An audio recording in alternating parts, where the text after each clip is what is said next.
ये देखिए wiring complete हो गई है। जैसे कि आपको ये स्विच हम दिखा चुके थे, ऊपर ऑटो कट हमने उधर से कनेक्ट कर लिया है। उसके बाद देखिए यहाँ से दो लाइन आ रही है, एक प्लस है और एक माइनस है। ठीक है, प्लस को हमने डायरेक्ट ले लिया है, माइनस को हमने कट करके अलग करके इसको वाया ऑटो कट स्विच लेके आए। इधर से जा रहा है, इधर से वापस आ रहा है। उसके बाद ये दो हमारे प्लस और माइनस तैयार हो गए हैं।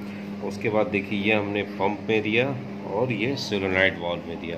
दोनों को एक साथ एक ही सीरीज़ में रखा जाता है, जिससे कभी भी मशीन ऑन हो दोनों एक साथ ऑन हो। अगर आगे पीछे ऑन हुए तो प्रॉब्लम हो जाएगी, ये ध्यान रखिएगा। बाकी इसमें यूवी का है, यूवी ट्यूब भी डीसी है, उसको भी अभी ऐड जोड़ना देखते हैं, अगर होगा तो उसको भी जोड़ देंगे, नहीं तो अगर उसकी पीसीबी अलग होगी तो फिर इसके लिए कुछ अलग अरेंजमेंट करना होगा। लेकिन अभी के लिए ये है कि आप इस मशीन को स्टार्ट कर दीजिए, उसके बाद आपको सामान मिलता है, प्रोडक्ट मिलता है, तो आप इसको अपग्रेड करते रहिए, बनाते रहिए। लेकिन ये है कि कस्टमर के आप हैं तो आप उसको स्टॉप नहीं करेंगे, आप वर्क स्टार्ट कर देंगे। ठीक है, तो अब इसको पानी में लगाते हैं, फिर देखते हैं। देखिए मशीन स्टार्ट हो गई है, जो मैंने आपको बताया था सेम उसी तरीके से देखिए मशीन जुड़ी हुई है। देखिए हमारा ऑटो कट वायर है और यहाँ से ये दोनों वायर प्लस माइनस हम डीसी उसी कंपनी के ही डॉक्टर की इनपुट से हमने ले लिया है। उसके बाद पंप और सोलेनॉइड वाल्व में हमने ये जो वायर है, एक देखिए वायर जो है यहाँ से जाता है ऊपर ऑटो कट में और फिर रिटर्न आता है।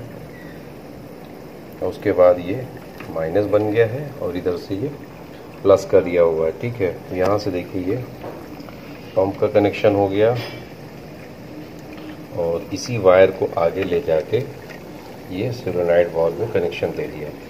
तो यहाँ पर मशीन पुरानी थी तो मैंने थोड़ा कनेक्शन भी चेंज कर दिया है। मतलब ये जैसे हमारा मेन इन आ रहा है, इनको हमने ये पहले सेडिमेंट में दिया, फिर यहाँ से निकल के वो सोलेनॉइड वाल्व में आता है। सोलेनॉइड वाल्व से निकाल के फिर हमने पोस्ट कार्बन में दिया फिर उसके बाद एंटी स्कैलेंट फिल्टर में दिया।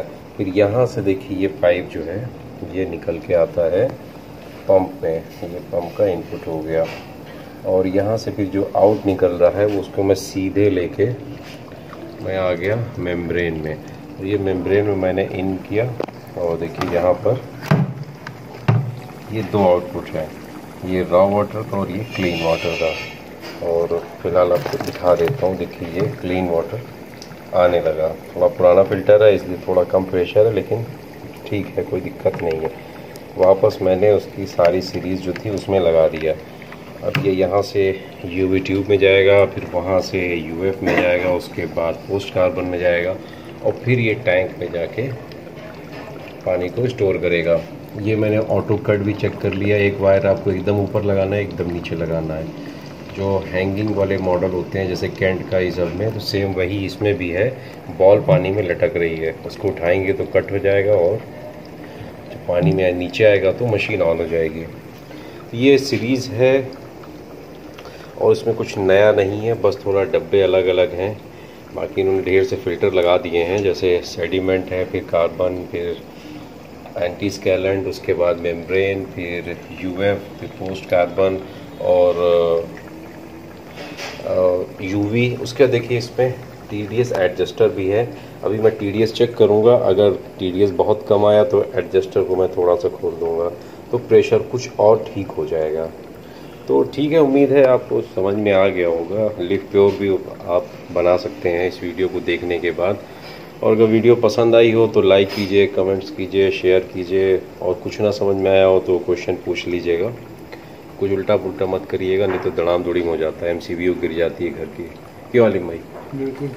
ये आलिम भाई हैं, इलाहाबाद में ही हमारे जानने वाले हैं, हमारे रिश्तेदार भी हैं। काफ़ी काम इनका इलेक्ट्रिक का इलाहाबाद में होता है, कई बैंक की एमसी वगैरह है, तो उन्हीं में से मैनेजर्स वगैरह हैं जिनके ताल्लुकात में मशीन वशीन ले आते हैं, बना देते हैं। ठीक है, ओके, बाय। देखिए मशीन कंप्लीट हो गई है, वापस से पैक हो रही है। सारे वायर्स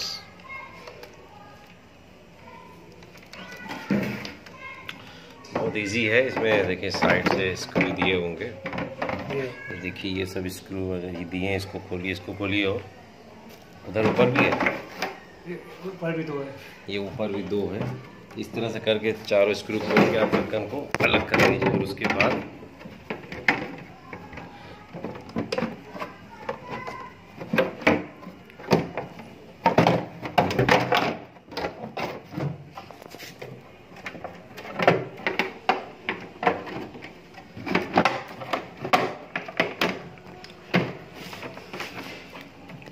देखिए ये मशीन वापस से फिट हो गई एकदम। बस स्क्रू लगाइए और वापस से वहीं हैंग कर दीजिए और मशीन को चेक किया गया, अप्रॉक्स 50 TDS दे रही है। और कितने दिन यूज़ हो चुकी है ये? 1.5 साल यूज़ हो चुकी है। 1.5 साल यूज़ हो चुकी है। देखिए फ़िल्टर ठीक थे, लेकिन कंपनी की पॉलिसी के हिसाब से कस्टमर को 5,000 रुपये खर्च करने पड़ते हैं, लेकिन अभी जो कंडीशन उसमें लग रहा है ये कम से कम 1 साल और चल सकती है। तो ऐसा कुछ हो तो आप भी ये टेक्निक लगाइए और मशीन को ज़्यादा से ज़्यादा यूज़ कीजिए। अच्छे फ़िल्टर को आप निकलवा देते हैं, वो कंपनी के ही लोग उसको ले जाते हैं और कहीं और लगा देते हैं। तो इन सब चीज़ों को, और एक चीज़ ये ध्यान रखिए, अगर आप कैंट, एक्वागार्ड इन सब टाइप की कंपनियों का प्रोडक्ट यूज़ कर रहे हैं और जब 1 साल पर आप फ़िल्टर चेंज कराते हैं तो उन फ़िल्टर को ले जाने मत दीजिएगा। वो उसको ले जाके वापस उसी पन्नी फिर पॉलीथीन में पैक करके कहीं किसी और से 5,000 वसूल लेते हैं। तो ये मैं देखता रहता हूँ, क्योंकि लोगों ने पूछा भी इसको क्या करेंगे तो बताते हैं जमा होगा। आखिर जब हमने पैसे दिए हैं 5,000 तो क्यों जमा होगा? वो तो मेरी प्रॉपर्टी, मैं उसको फेंकूँ, किसी को दे दूँ, उससे किसी को क्या लेना देना। तो ऐसा कुछ हो तो आप भी फ़िल्टर मत ले जाने दीजिए, आप उसको डिस्ट्रॉय कीजिए और कोशिश कीजिए कि किसी के साथ धोखा ना हो और सबको फ्रेश और न्यू प्रोडक्ट मिले। क्यों कहीं का निकला हुआ प्रोडक्ट वो यूज़ करे। बाकी अगर निकला ही हुआ, अगर पुराना यूज़ करना है तो मैंने तरीके आपको जो बताए हैं, आप उस तरीके से आप मैक्सिमम आउटपुट लीजिए, मैक्सिमम मशीन को यूज़ करिए। क्यों आप उसको वेस्ट कर रहे हैं? ठीक है दोस्तों, तो मैं वीडियो क्लोज करता हूँ और ये लिव प्योर का चैप्टर आज जो था ये रिपेयर हो गया।